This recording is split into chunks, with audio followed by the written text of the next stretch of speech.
This video is brought to you by Sporlan, quality, integrity, and tradition.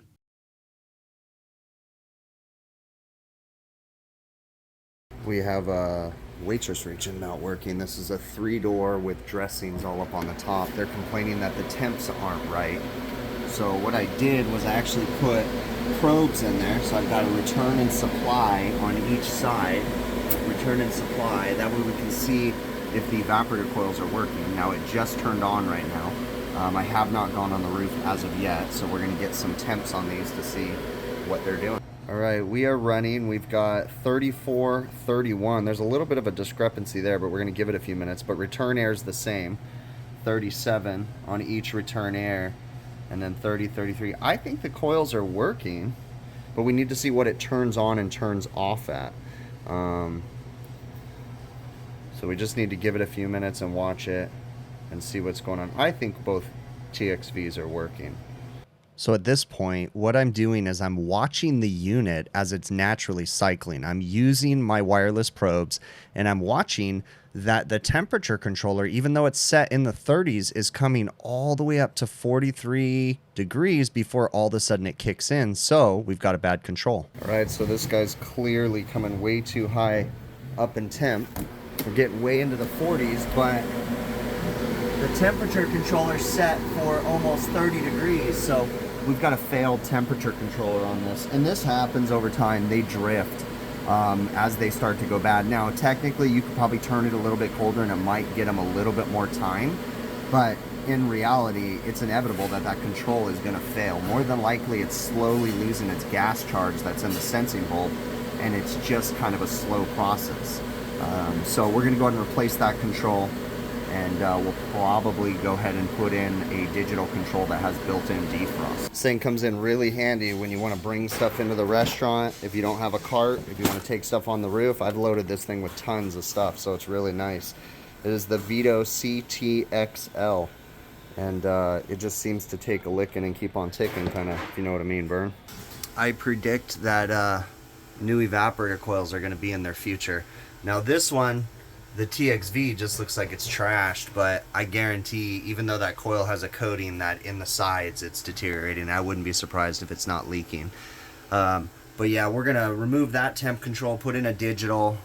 So it's just a process of finding the wiring and figuring that out. Now that one is only breaking one leg of power. We are going to have to run a neutral and a power and then a switched leg.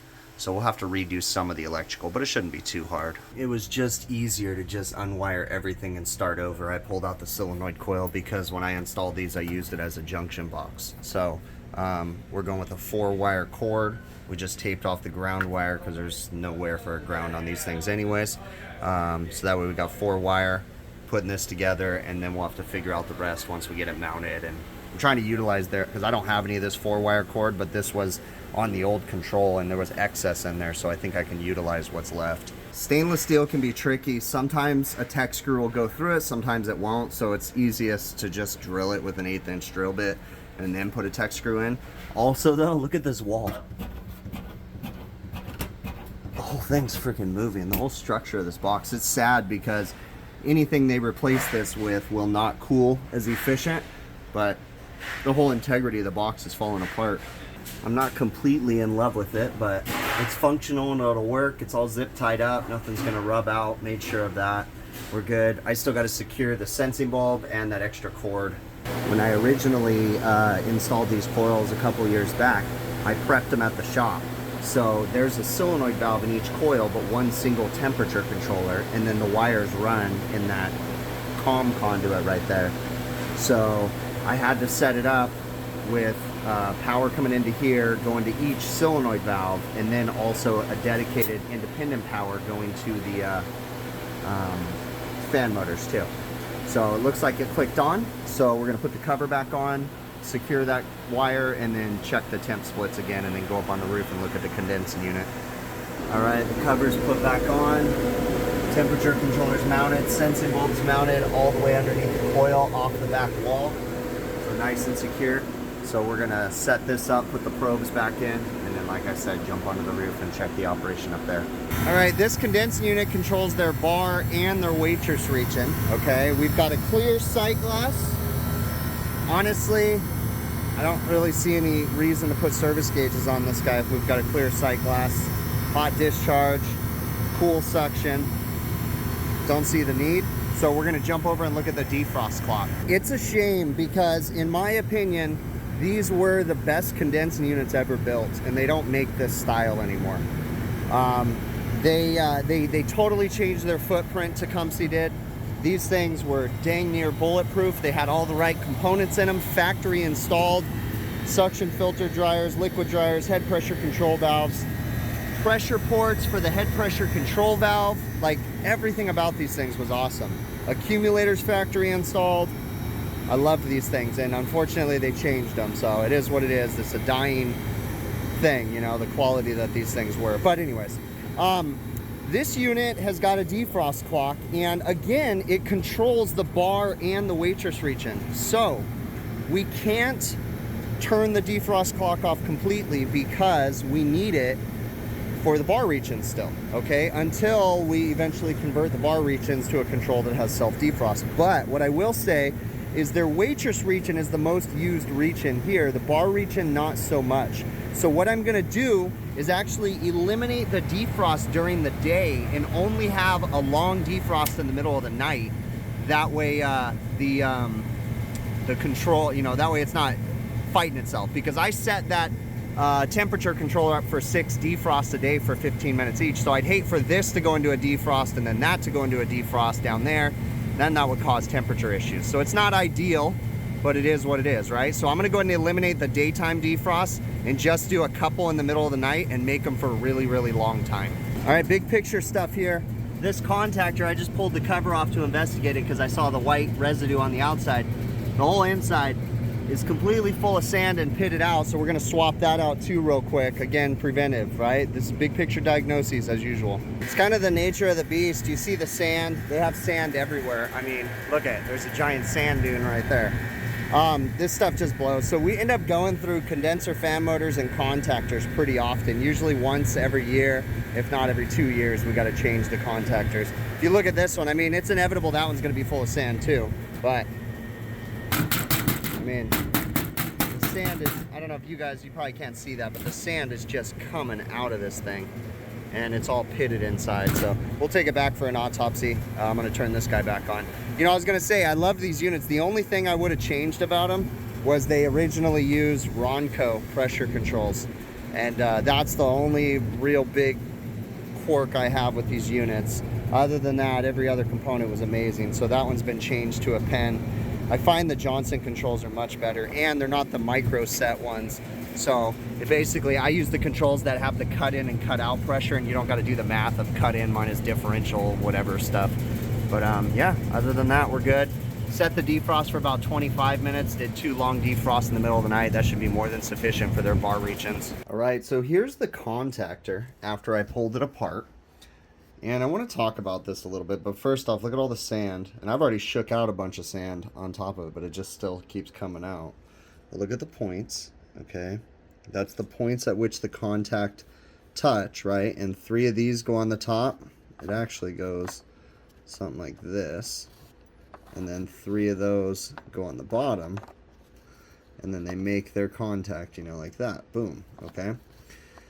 Now, I get a lot of questions and people criticizing. Number one, too, let me preface this with criticism's fine. I have no problem with it. And, you know, understand something, too, that you guys don't know everything that we're dealing with in all the circumstances. Now, I try to explain things, but I'm fine with criticism. It's all good, okay? But I get a lot of criticism about why I replace contactors. And people saying that you shouldn't replace a contactor until it has a voltage drop, okay? And I agree with that in a perfect world. I do, okay? Because, yes, if you pull apart even a good, properly operating contactor, you're going to see burning and pitting, okay? And the question is, when is it too much? A lot of my customers, and I make educated decisions based on the circumstances, and a lot of my customers, this particular customer in general, is out in the middle of nowhere, okay? And we can't afford, they can't afford to have downtime. They don't want their walk-in to go down on a Friday night, okay? They don't want their reach-in to go down on a Friday night. They want it fixed, and they don't want downtime. With that being said, I communicate with my customers, and I let them know what I'm doing. But in this situation, because I know this customer, like I mentioned in the video, and I know that we get this sand from the desert blowing around all over the place, we change these preventatively as they're starting to wear because we have such a high failure rate on them, okay? Now, certainly, we could have gotten a little more life out of this contactor, but how much more? That's the question. We don't know, okay? So you have to make an educated decision, and you have to say, all right, this thing's looking pretty bad. Judging by all the sand, it's time to replace it, okay? And it depends on the customer and what they want to do. So obviously I can't do this for every customer. You know, it just really depends. But I use my experience. I use, you know, what I see in the unit. You know, I saw this white residue on the side. This is the part that you guys see up here. I saw the white residue coming through. You know, I pulled the cover off. I saw that on the back of the black cover. You know, and then I quickly looked into the points, and yeah, they look corroded. They look bad.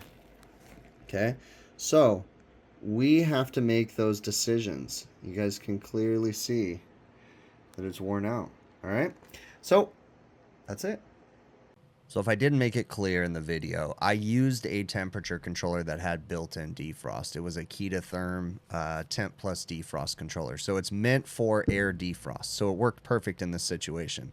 I usually go between two digital controls. I like the Ronco ETC series, the 111,000 or the 141,000. The 141,000 is the NEMA 4X. It's pretty cool. Or I go with the KE2 Temp Plus Defrost controller that I used in this video. That's also, I believe, a NEMA 4 enclosure too, so it's weatherproof or whatever. But anyways, yeah, I like, you know, just kind of going between the two depending on situations, you know, whatever. If I don't need built-in defrost, then I might go with the Ronco. It just depends. So in this situation, I installed the new temp control. It basically worked perfect, right? I put 6 defrosts in it, 15 minutes a day out there, 15 minutes each defrost. So we're good to go. And then, like you guys saw, I went up to the roof. You can't forget that this equipment, that condensing unit, is a multiplex system, right? It runs multiple things. So it's got 2 bar reach-ins on it and a waitress reach-in. So I can't delete the defrost clock completely. So because the bar reach-ins, they're not a high volume reach-in, they don't get in and out of them a lot because they just keep kegs in there. They have actual bottle coolers for the bar reach-in, for the beer bottles and stuff. So the defrost in the middle of the night is going to be sufficient on those things. So that'll be just fine. It works out good. And remember, like I said in the video too, big picture stuff, right? I'm thinking about the customer. I'm thinking about the headaches that it causes when I have to come out in the middle, you know, in the evening and different things like that. So I'm making recommendations to them in their best interest. Hey, let's go ahead and jump on this contactor. It's working. It's functional. But the question is, when's it going to cause a problem? And when it does cause a problem, it could ruin the 3-phase compressor that runs this, all that stuff. So we went ahead and preventatively replaced the contactor because it was showing signs of wear. So got rid of that, replaced it, and everything else checked out and turned out okay. Now, I'm not a huge fan of the way that I had to do the wiring, but it's real. It is what it is, right? You know, in a perfect world, if I had everything that I needed, I could have made it look a little bit prettier. And the point that I made about the fact that I had prepped these coils in the shop when I installed them a couple years ago, the reason why I made that point was because when I was in the shop, I've got the evaporator coils. I can take the back off of them and I can get in there and I can really play with the wiring. I use the solenoid valve as a junction box. Like, it was super easy. That's not very practical when the reach-in's installed. It would have taken me another 2.5 hours to make it look absolutely perfect inside of there. And there's, you know, we don't necessarily need to do that. So sometimes it's easier when you've got the coils on a bench and you're prepping them and getting them ready to make it look all pretty. And then when you install them, you know, field repairs get to be a little bit more difficult depending on how intricate you had gotten when you did it, you know, on the bench. So I just try my best, okay? That is completely functional. It's going to work fine. It's, you know, everything's going to be good. And, you know, I'm going to go ahead and address the comments because I know I'm going to get a million of them about why did I use wire nuts? Why not use Wago connectors? All these different things. Guys, the reason why I don't use Wago connectors is because they're not readily available. Okay. I can't go to Home Depot and get Wago connectors. I can't go to my refrigeration supply houses and get Wago connectors. I have to search them out, or I have to randomly order them off Amazon, and I don't even know what I'm ordering. So it's just one of those things. And we're changing, you know, to change from wire nuts. First off, wire nuts have worked for my entire career. And yes, occasionally you have a few issues, okay? But using a wire nut will last, I would argue, just as long as a Wago connector, if it's not overcrowded, if there's not too many wires in one wire nut, if you use the right size, if you tape them with electrical tape, and you make sure that you properly twist them. So there's an art to using a wire nut. When you put it on there, you actually want twist in the wire from you twisting the wire nut. You want it to twist the wires, okay? So, and then you want to tug on every wire to make sure that there's no loose wires or anything like that, okay? I know, you know, there's people that love Wago connectors. There's people that hate Wago connectors. I'm partial. I'm fine either way. I just don't have them readily available, and it would change the way that we typically do things. You're typically not going to see a Wago or two Wago connectors for the most part in a solenoid valve coil little junction box like on this. That'd be a little bit tight, okay? Maybe you can get them in there, but it's going to be a little tight. So, you know, it's just about what's readily available to me, and that's why I don't use them as much. If I had a big bag of them and I knew which ones to buy and it was easy and I didn't have to sit down and spend an hour trying to figure it out, then maybe I would order some. But I just haven't had the time. I'm super busy, and so I just use what works, and wire nuts have worked for me for many, many years, okay? So I really appreciate you guys making it to the end of the video as usual. It's amazing. I put that little clip about the Vito bag. I really do like that bag. That's one of my favorite Vito purchases in a long time. If you're interested in purchasing that bag, go to TruTechTools.com. They have all kinds of Vito stuff. That's actually where I ordered that from. You can use my offer code BIGPICTURE, one word. You'll get an 8% discount. I do get a small commission when you use that offer code. You can shoot me an email, hvacrvideos@gmail.com, and I can generate you an affiliate link. I know, guys, there's some people out there that are asking me for affiliate links, and I haven't had time to send the emails. I understand if you need to go ahead and purchase things. I try to get to them, but I'm just busy. But yeah, shoot me an email. I'll generate an affiliate link, or make it easier. All you got to do is click any one of the links in the show notes of my videos. Even if it's not the tool you're trying to buy, just click one of those links. Boom. It's the same thing as me making an affiliate link just for that particular tool. So you could do that. You can still use the offer code. I get a small commission. It's a great way for you to help out the channel. Other methods of helping out the channel, you can support me via PayPal, Patreon, YouTube channel memberships, or the easiest way is simply watch the videos from beginning to end without skipping through anything, without using any ad blockers. That's the easiest way to support the channel. I really appreciate you all, and we will catch you on the next one, okay?